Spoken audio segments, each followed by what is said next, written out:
Hi there, welcome to my channel. I'm Ghost Prime. We'll take a look at Generation 1 Snarl. Snarl started out as Diaclone, and he was a Stegosaurus Robo, and that was in 1983. They did change some deco on him when they released him in the Transformers.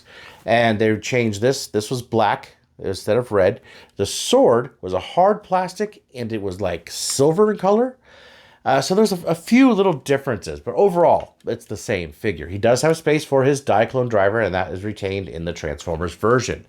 In the Transformers, he was actually the second set of Dinobots to be created, and he was created on Earth, which is different than what Bob Budiansky wrote. Bob Budiansky wrote that he longs to go back to Cybertron. He hates his dinosaur form. He's a loner, and he's really only comfortable in battle. He also wrote that the what do you call this on the back, could collect the sun's energy and become stronger in the sun, which is all very interesting and things they didn't get into in the cartoon, which is a shame. Now, he did show up in Transformers the movie, although never really had a part. It was just in the background in a couple scenes, and that's it. But he did continue after the movie into seasons 3 and onward in the Japanese continuity. And he does remain a popular character even today. He has a very unique look, which I absolutely love. Really cool figure. So please like and subscribe. And without any further ado, let's get to the review. There are Snarl on the accessories, and here we have the box. And the box looks awesome, as all these Generation 1 boxes do. And here we have the instructions. And there we have Snarl up on the turntable, and man, look at that chrome. Gotta love that chrome. That's one thing that is sorely missing from the newer versions, the Studio Series, all of them. They just don't have that gorgeous gold chrome. Really, really sets off the figure, giving it that premium look. I mean, it is just amazing. Now, he does come with a sword, which is kind of a flimsier plastic. His gun, and I believe this is a cool one. I love that right there.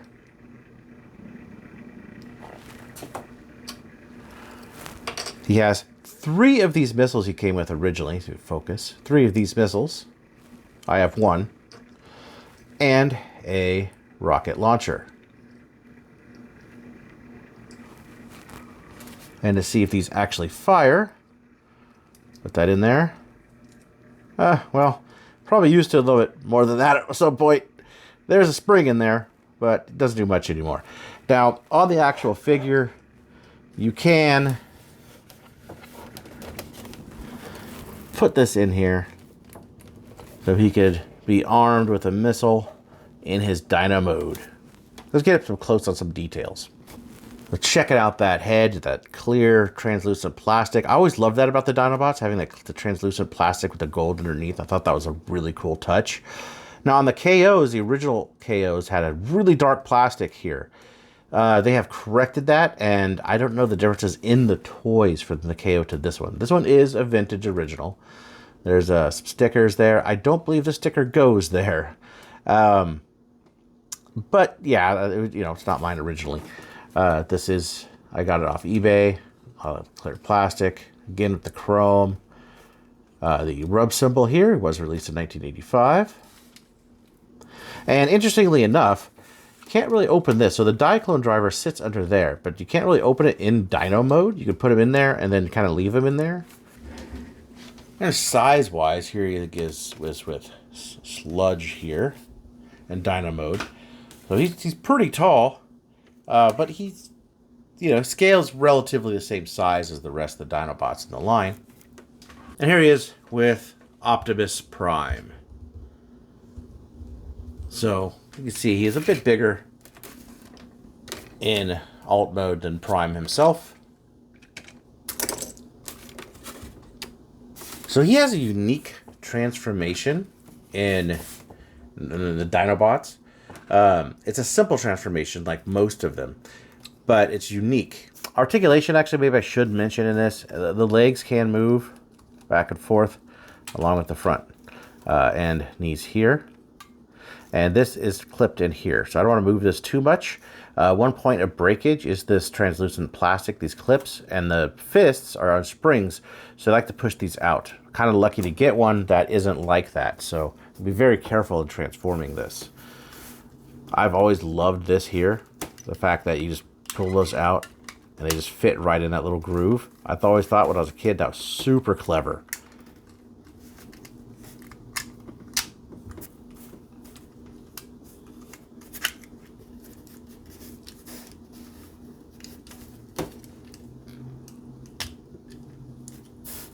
Also, one thing that should be noted in here, so there's a little, so you can see it, this little circle cut out there. That's for these hips. So when you transform this, there's an order of operations. You have to pull these out and then flip this, because if you have it like this, it actually locks the whole thing in place.